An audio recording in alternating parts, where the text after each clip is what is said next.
Yeah. All right, guys, we're doing part 2 because Kyle and I have so much stuff to say. All right, Kyle, let's keep going. So we were in the middle of talking about, you were suggesting a couple things around employees and the culture. I did have to cut you off there at the end, but let's keep going. Cool. Advice for organizations and how to engage people and all the things. Yes. I worked with a company called Blueboard. Blueboard does employee experience initiatives as a reward. So rather than giving your employee a gift card or a monetary bonus, they offer these crazy experiences like kayaking under the Golden Gate Bridge or ice fishing in Antarctica. I don't know how their company looks now, but there is a major impact on tenure, on retention, on employee experience when unique, challenging initiatives or activities are added to their life. So doing something like that is another way to engage with people. Oh my gosh, I'm so all over that. Blueboard was the name. Blueboard, yeah. Okay, thank you for that. Running agendas. This is something that we got from working with GitLab. GitLab being fully remote, how they build meritocracy into their company structure, the running agenda is one of their core tenets. These running agendas are updated 24 hours ahead of time so that everyone has time to go in and add comments. And as soon as the time of the meeting starts, we're diving in. I jump in 5 minutes early to the meetings because of the off chance I get to have those more social, fun interactions with the team. We're hitting the races running. And it just has everyone feel like we achieve something. The effective meetings they ripple through an entire team, and to think on how many other meetings that may impact in that employee's day, it's just important. So the running agenda helps them know not only what they're coming into the conversation. Do you think that also kept out things that maybe didn't need to be talked about in the meeting that could be an email or a conversation? Totally. And that's where, you can add a comment in to have someone follow up at a later time. And rather than having a team of 15 people talk about one thing that impacts one or two, that is how employee experience is negatively impacted. So being really respectful of people's time, and the running agenda helps that. I love it. One other thing, offboarding. I know it's something we don't necessarily talk about as much. Offboarding is your best way to understand employee experience, no matter what. And I've been at employers where there was literally no offboarding process. And as an employee, it frustrated me because there is so much information that someone can share. Of course, it may be biased depending on why that person left. And at the same time, it's free consulting of what may be working and what is not working. And I think it's unfortunately, but it's also human nature that you're probably on the occasion going to get even more information out of them because they do feel sort of like they don't have to be guarded anymore. Totally. And, if the hiring manager doesn't feel equipped to do that, there's other people in the org that can do an offboarding. I don't think it should be limited to any person of power to do an offboarding with an employee. If I had rapport with my teammate who's another recruiter and they're leaving and I feel like I could do that, I think it should absolutely be into my purview of holding that offboarding, and was working with someone from the people function to understand what are the questions needing to be asked. Oh, I love that idea. You probably get a lot more juicy detail than their leader would, right? Totally. And then kind of just wrapping up with what I mentioned earlier about predictive analytics.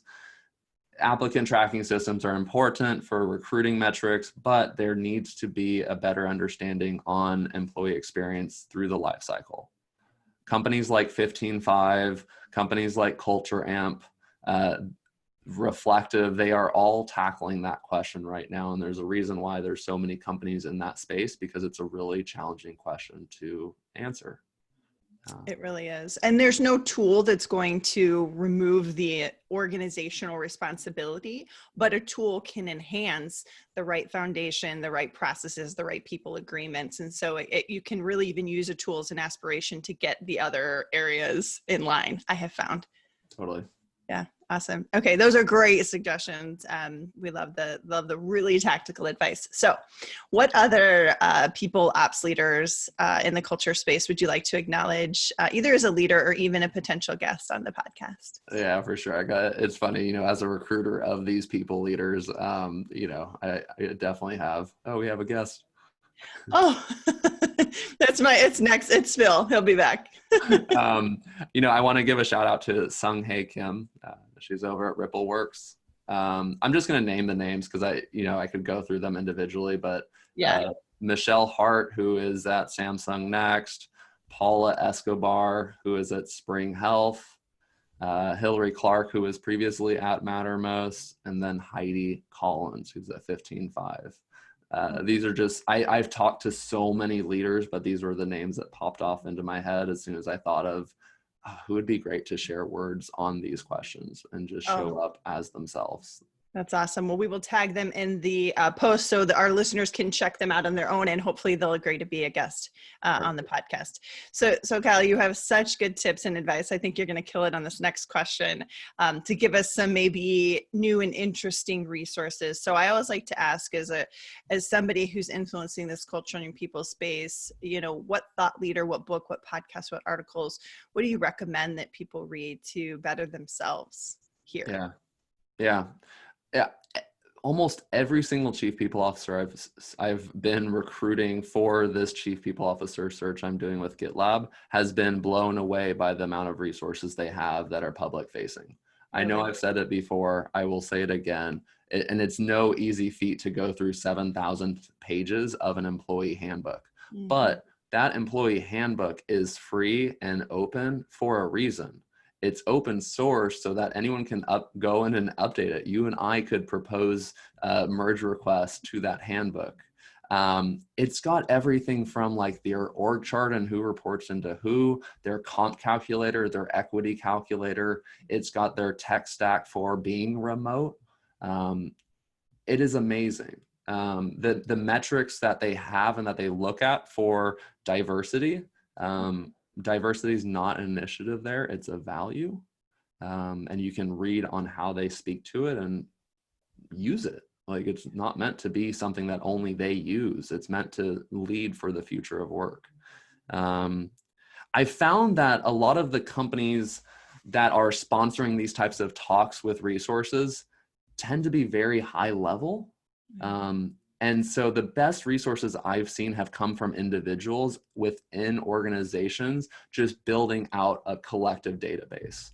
And so I'm happy to share a few of those. One of them is a KPI document for chief people officers. It's something that we actually interview people on. And I think it's a great resource for understanding what metrics are important for a very senior level people executive. There's a couple of resources I'll ask before sharing, but I do think targeting the individual thought leaders is going to bring a lot more resource than just the webinars that these large companies are holding as a sales pitch. And because I know you're such a creator in this space, I believe you have a few resources of your own that you could share with people too, don't you? I could find something. Don't be afraid to say like, hey, here's this blog article I wrote 2 years ago. It's really good. Right? You're so kind. I'm sure you've got some good stuff out there. Writing has never been my forte. Video and talking has. I appreciate the call out. I am a little self-conscious that I don't have more writing out in the world. But I appreciate that comment, Anna. Yeah, well, this double video cast is everybody's gift from Kyle. Oh my gosh, I love it. I love that and now I have a new idea for this podcast. If we run over on the first part, we'll do a part 2. Nice. Oh my gosh, Kyle, thank you so much for being a guest today. I just think you're a delight, and I'm really glad to give everybody exposure to you. Oh, thank you so much. All right, peace. Great to be here.